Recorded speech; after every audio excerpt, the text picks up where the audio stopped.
भीम साथियों, अगर आप चमार जाति थे हो तो इस वीडियो को पूरा देखना। इस वीडियो में कही गई बातें सारी सच हैं। आज की कहानी बहुत खास है दोस्तों। ये कहानी है एक ऐसे इंसान की जिसने ऐसे भारत में जन्म लिया। समाज के उच्च वर्ग के लोग गरीब और दलित वर्ग पर भीषण अत्याचार और शोषण कर रहे थे, लेकिन समाज की घृणा और अपमान और तिरस्कार के बावजूद उन्होंने ऐसी शिक्षा हासिल की जिसकी बदौलत वो भारत के संविधान के निर्माता बन गए। दोस्तों, मैं बात कर रहा हूँ डॉक्टर भीमराव अम्बेडकर जी की, जिनका जन्म 14 अप्रैल 1891 मध्य प्रदेश मऊ गांव में पिता रामजी मालोजी सतपाल और मां भीमाबाई के यहाँ हुआ। भीमराव अपने माता पिता की 14वीं और आखिरी संतान थे। उनके पिता रामजी ब्रिटिश सेना में सूबेदार के पद पर थे। परिवार महार जाति का था जिसे लोग बहुत ही निचले तबके का मानते थे। उनका परिवार मराठी था जो महाराष्ट्र के रत्नागिरी जिले अंबावाड़ी गांव से था। सेना में काम करते हुए डॉक्टर अम्बेडकर के पिता सूबेदार बन गए और वो हमेशा से अपने बच्चों की शिक्षा पर जोर देते थे। कुछ दिन बाद उनके पिता सेना से रिटायर हो गए और वो परिवार को लेकर सतारा चले गए, जहाँ कुछ दिन बाद अम्बेडकर की माता का बीमारी के चलते देहांत हो गया। अम्बेडकर के 14 भाई बहनों की देखभाल उनकी चाची ने बहुत कठिन परिस्थितियों में किया। छूआछूत, घृणा,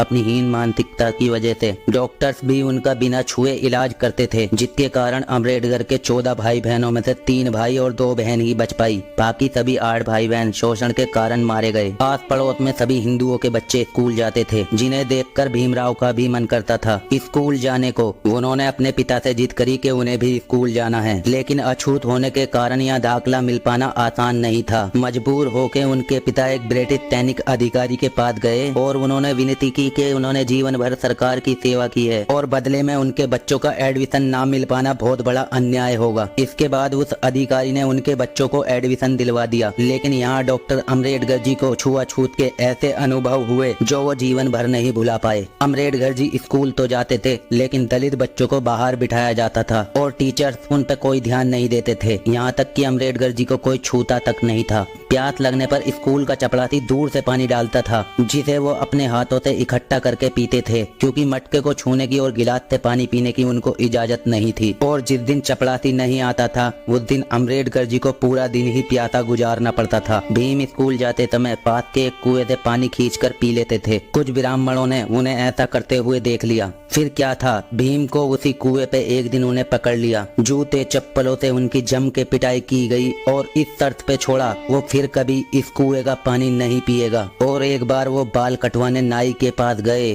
तो नाई को पता था वो महार जाति का है। वो उससे नफरत भरी आवाज में बोला, अरे अछूत, मैं तेरे बाल कैसे काट सकता हूँ, भाग जा यहाँ से और फिर कभी मत आना। इन घटनाओं से भीम के स्वाभिमान को बहुत ही गहरी ठेस पहुंची। उनकी आंखें आंसुओं से भर गई और नन्हे भीम के बाल उनकी बहन ने घर पे ही काटे। भीम बहुत ही स्वाभिमानी लड़का था और अपने पैरों पे खड़ा होना चाहता था ताकि परिवार की आर्थिक स्थिति में कोई सुधार हो। भीम ने सुन रखा था सतारा जाने वाले लड़कों को बॉम्बे जाके काम मिल जाता है, इसलिए उन्होंने तय किया कि वो बॉम्बे जाकर किसी मिल में काम करेगा, लेकिन उसके पास बॉम्बे जाने का किराया नहीं था।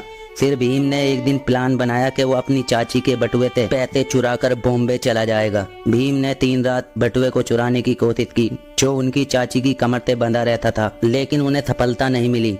फिर कहीं जाकर वो चौथी रात को उनके बटुए को चुरा पाए, लेकिन उन्हें बड़ी निराशा हाथ लगी, क्योंकि सिर्फ उसमें आधा आना ही था जिसमें वो बॉम्बे नहीं जा सकते थे। 4 रातों के इस एक्सपीरियंस ने भीम को अंदर तक हिलाकर रख दिया, जिसके बाद उन्होंने एक नई योजना बनाई जिसने उनके पूरे जीवन को बदल कर रख दिया। उन्होंने निश्चय किया कि वो पढ़ लिख कर अपने परिवार के लिए रोजगार प्राप्त करेंगे और अपने अंदर की सभी बुरी आदतों को छोड़ देंगे। और किस्मत ने भी भीम का साथ दिया। उनकी सुविधा और पिता रिटायर होने की वजह से वो बॉम्बे जाकर बस गए और यहीं के मराठा स्कूल में उन्होंने भीम का एडमिशन करा दिया। यहाँ पर उन्होंने इंग्लिश की हॉरवर्ड रीडर और बहुत सी अन्य किताबों अपने पिता की देख रेख में अध्ययन किया। अपनी पढ़ाई के अलावा और ग्रंथ और बहुत सी बुक पढ़ने लगे। उनकी इस आदत से उन्हें बुक्स कलेक्ट करने का शौक लग गया। उनके पिता पर यह शौक उनके पिता को बहुत महंगा पड़ रहा था, लेकिन वह चाहते थे कि भीम पढ़ लिख कर बड़ा आदमी बने। उन्होंने कर्ज लेकर भीम को बॉम्बे एल्फिंस्टन हाई स्कूल भेजा, लेकिन यहाँ भी उनका छुआछूत ने पीछा नहीं छोड़ा। एक बार टीचर ने भीम से मैथ का सवाल हल करने के लिए कहा। जैसे ही भीम बोर्ड की तरफ बढ़ा, अगड़ी जाति के हिंदू बच्चे चिल्ला उठे, सर भीम अछूत है, उसे रोकिए। दरअसल बोर्ड के पास उन बच्चों के खाने के टिफिन खुले हुए रखे थे जो भीम की परछाई पड़ने से अपवित्र हो सकते थे। इस डर से सभी बच्चों ने अपने डब्बे वहाँ से फौरन उठा लिए। इन डब्बों की खटखट आवाज उनके कानों से उनके दिल में उतर गई, जिसने उसे पूरी तरह से तोड़ दिया। हालांकि उन्होंने उस प्रश्न को सेकंड में हल कर दिया जो कोई नहीं कर पाया था, जिसे देख टीचर समेत सभी स्टूडेंट भौचक के रह गए थे। इसके बाद उन्होंने हाई स्कूल पास किया और 16 वर्ष की उम्र में उनका विवाह 9 वर्ष रमाबाई के साथ कर दिया गया। कॉलेज की पढ़ाई के लिए उन्होंने एल्फिंस्टन कॉलेज में एडमिशन लिया। पढ़ाई के दौरान भीम की मुलाकात एक टीचर कैलूस करते हुई, जिन्हें मिलकर उन्होंने पहली मुलाकात में ही बता दिया था, मैं एक अछूत हूँ, मुझसे कृपया दूर रहें। उनके बेबाक अंदाज, पढ़ाई के प्रति जुनून ने कैलूस्कर को बहुत ही इम्प्रेस कर दिया और वो भीमराव को लेकर बड़ौदा शिक्षा प्रेमी महाराज संभाजी गायकवाड़ के पास लेकर गए। जब महाराजा बॉम्बे आए हुए थे, वहाँ एक सभा कर रहे थे, जहाँ उन्होंने भीमराव से कुछ सवाल किए, जिनका उत्तर भीम ने बहुत ही अच्छी तरीके से दिया। जिसके कुछ बरस बाद बड़ौदा के महाराज ने कुछ विद्यार्थियों को कोलंबिया यूनिवर्सिटी अमेरिका भेजने का फैसला किया। भीमराव महाराज से मिले और उनकी अंग्रेजी बोलने से महाराज बहुत ही प्रभावित हुए। उन्होंने भीमराव समेत 4 लड़कों को